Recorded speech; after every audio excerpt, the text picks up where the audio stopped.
Welcome back সবাইকে।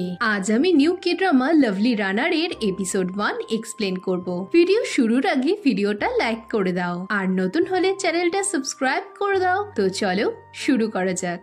তো এপিসোডের শুরুতে 2009-এর এক সূর্যগ্রহণের দিন আমাদের গল্পের মেন লিড সঞ্জয়কে দেখি যে তাদের কেপপ গ্রুপ ইক্লিপসের সাথে একটা রেডিও শোতে যাচ্ছিল।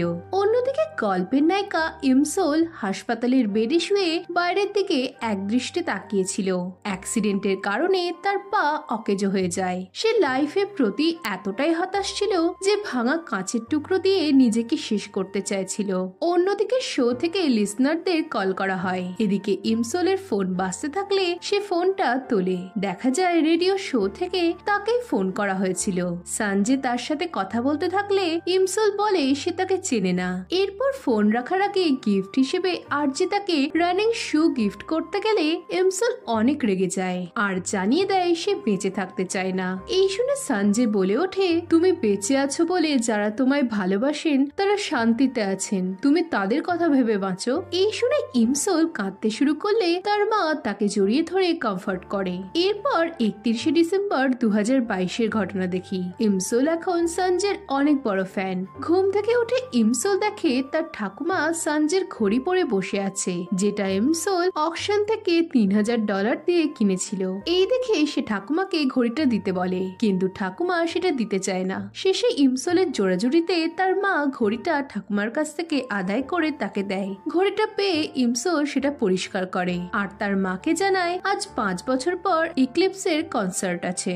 অন্যদিকে সঞ্জয় রিটার্ন নিতে চাইলে তার ম্যানেজার তার উপর চিৎকার করে বলে এতে সে রিগ্রেট করবে, কিন্তু সঞ্জয় বলে সে রিগ্রেট করবে না। পরের দিনে ইমসোল কনসার্টে যাওয়ার জন্য রেডি হয় আর বেরোনোর আগে সে সঞ্জয়ের ফটোর দিকে তাকে আই লাভ ইউ বলে। এরপর ইমসোলের বেস্ট ফ্রেন্ড জু তাকে কনসার্টে নিয়ে যেতে থাকে। জু ইমসোলকে সঞ্জয়ের স্কুল লাইফের ফটো বুক দিলে ইমসোল অনেক খুশি হয় আর বলতে থাকে আমাদের স্কুলে এত হ্যান্ডসাম একটা ছেলে পড়তো আর তাও আমি ওকে লক্ষ্য করিনি। জু বলে তখন তো তুমি অন্য কারোর ফ্যান ছিলে। ইমসোলের মনে পড়লে জু বলে ও হয়তো তোমার অ্যাক্সিডেন্টের পরই স্কুলে মারপিট করেছিল বা কোনো একটা স্ক্যান্ডেল করেছিল আর এই জন্যই ও স্কুল ছেড়ে দেয়। নেক্সট দিনে ইমসোল ইক্লিপসের কনসার্টের ভেন্যুতে পৌঁছায় আর মজা করে প্রচুর ছবি তোলে। এই সময় ইমসোলকে বোন সিনেমা থেকে কল করে তখনই ইন্টারভিউর জন্য ডাকা হলে ইমসোল একটু চিন্তা করে আর কনসার্ট শুরু হওয়ার আগে এসে ব্যাক করবে ভেবে বেরিয়ে পড়ে।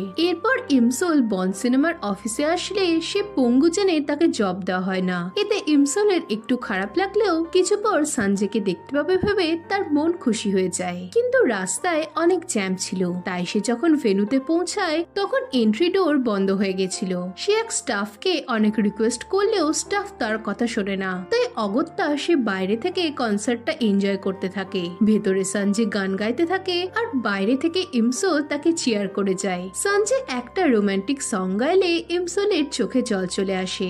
এরপর কনসার্ট শেষে ইমসোল বলে কনসার্টটা বাইরে থেকে শুনে আমার মন ছুঁয়ে গেল, যদি ভেতরে থাকতাম তাহলে তো মনে খুশির চোটে আমি মরেই যেতাম। এই সময় স্নোফল শুরু হলে ইমসোল আরো খুশি হয়। তখনই একজনের সাথে ধাক্কা লেগে তার ফোনটা মাটিতে পড়ে ভেঙে যায়। অন্যদিকে সঞ্জয় আপসেট হয়ে গ্রিন রুমে আসলে তার ব্যান্ড মেম্বাররা তার রিটায়ারমেন্টের ডিসিশনে খুশি ছিল না। এতে সঞ্জয় জানায় সে কিছুক্ষণ একা থাকতে চায়।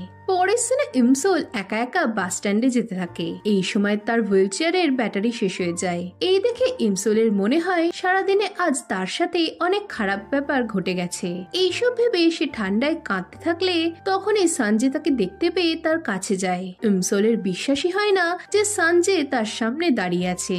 সঞ্জয় তাকে তার হুইল চেয়ার কাজ করছে কিনা প্রশ্ন করলেও ইমসোল কোনো উত্তর দিতে পারে না। এদিকে ইমসোলকে ঠান্ডায় কাঁপতে দেখে সঞ্জয় তাকে হট পাউচ দিলে ইমসোল খুশিতে কাঁদতে শুরু করে। সে জানায় সে ডেবিউ থেকে সঞ্জয়ের অনেক বড় ফ্যান। এতে সঞ্জয় তাকে থ্যাংক ইউ বললে ইমসোল ফিসফিস করে বলে থ্যাংক ইউ তো আমারই বলা উচিত। এই বলে মনে মনে ভাবে তুমি আমাকে আবার নতুন করে বাঁচতে শিখিয়েছ। এদিকে ইমসোলের অবস্থা দেখে সঞ্জয় তাকে লিফট দিতে চায়, কিন্তু তখনই জু চলে এসে ইমসোলের স্বপ্নে জল ঢেলে দেয়। এরপর যার সময় সঞ্জয় ইমসোলকে তার ছাতাটা দিয়ে দেয় আর এতে ইমসোলও খুশি হয়ে সঞ্জয়কে তার প্রিয় ক্যান্ডি গিফট করে। নেক্সট সিনে সঞ্জয় গাড়িতে বসে ক্যান্ডিগুলো দেখতে দেখতে কিছু ভাবে। অন্যদিকে ইমসোল বাড়ি ফিরে তার মাকে বলে, তুমি জানো কে আমায় অ্যাক্সিডেন্টের পর বাঁচিয়েছিল? এতে তার মা মনে নেই বললে ইমসোল জানায় যে আজ সে সেই মানুষটাকে দেখেছে যে তাকে বাঁচার শক্তি দিয়েছিল। এরপর সে তার রুমে এসে সঞ্জয়ের দেওয়া জিনিসগুলো খুব যত্ন করে রাখে। তার মনে হয় এসব সে স্বপ্নে দেখেছে। এই সময় সঞ্জয়ের ঘড়িটা হঠাৎ করে ব্লিঙ্ক করে ওঠে। ইমসোল কি হলো বুঝতে না পেরে ঘড়িটা তার হাতে পড়ে ভাবতে থাকে সঞ্জয়ের রিস্ট কত বড় হতে পারে। এই সময় তার ফোনে কনসার্টের ছবি আসে আর ছবিতে সঞ্জয়কে দেখে ইমসোল হাঁ হয়ে যায়। অন্যদিকে সঞ্জয়ের ফোন বেজে বেজে কেটে যায়। তার গোটা রুমে নানান ট্যাবলেট ছড়িয়েছিল আর সঞ্জয় বারান্দায় চুপচাপ দাঁড়িয়েছিল।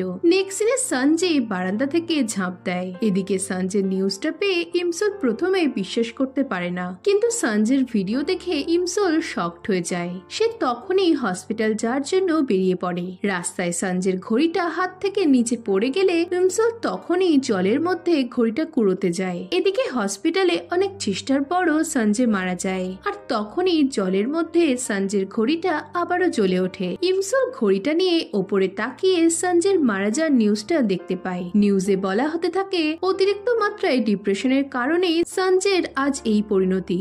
এসব দেখে ইমসোলের হাসপাতালে তাকে বলা সঞ্জয়ের কথাগুলো মনে পড়তে থাকে।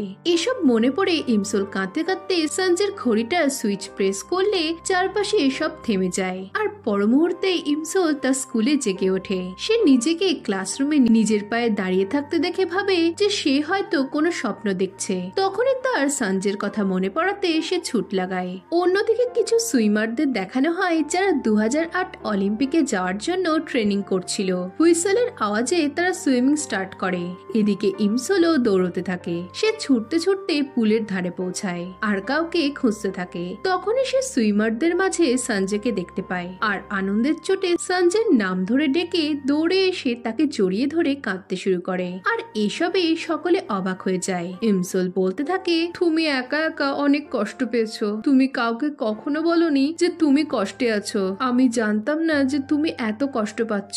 এজন্য আমাকে তুমি ক্ষমা করে দিও। এই বলে সে সঞ্জয়কে আই লাভ ইউ বলে। এই সময় সিকিউরিটি গার্ড এসে তাদের হুঁশ ফেরায় আর ইমসোলকে বাইরে নিয়ে যায় আর এসবে সঞ্জয় অবাক হয়ে তাকে দেখতে থাকে। পরের সিনে ইমসোল ভাবতে থাকে সে কেন এই অদ্ভুত স্বপ্ন থেকে জেগে উঠছে না। এই সময় তার মনে হয় সে হয়তো মরে গেছে আর তার আত্মা ব্রিজ ক্রস করে নরকে যাবে। নেক্সট সিনে সঞ্জয় ইমসোলকে দেখে তার কাছে যায়। ইমসোল বলে, আমরা মরে গেছি। এই বলে সে সঞ্জয়কে দেখে আবারও কাঁদতে শুরু করে। এদিকে সঞ্জয় এসব কিছুই বুঝতে পারে না। সে ইমসোলকে তার ঘড়িটা দিতে গেলে ইমসোল বলে, এটা তোমার, তুমি রেখে দাও। এতে সঞ্জয় অবাক হলে ইমসোল বলে, আমি তোমার সাথে যাব যাতে তোমার আর নিজেকে একা না লাগে। এই বলে সে তার মা ও ঠাকুমার জন্য কাঁদতে থাকে। তখনই সে ঠিক করে সে ব্রিজ ক্রস করে নরকে যাবে না, সে অন্য উপায় বের করবে। এইভাবে সে সঞ্জয়কেও ব্রিজ ক্রস করতে বারণ করে।